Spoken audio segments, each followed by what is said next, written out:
इशारे से बुलाया इधर आ, इधर आ, इधर आ। हाँ, तो वो दिखा घूम गई गहरी नदी में जाके वहाँ से पानी को देखा देख के डरे।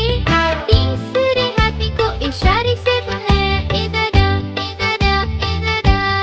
हाँ, तीन मोटे हाथी घूमने गए शिकारी के पिंजरे में जाके वहाँ से शिकारी को देखा देख के डरे। चौथे हाथी को इशारे से बुलाया इधर आ, इधर आ, इधर आ। हाँ, चार मोटे हाथी चले पीछे जाके तब वो गिरे।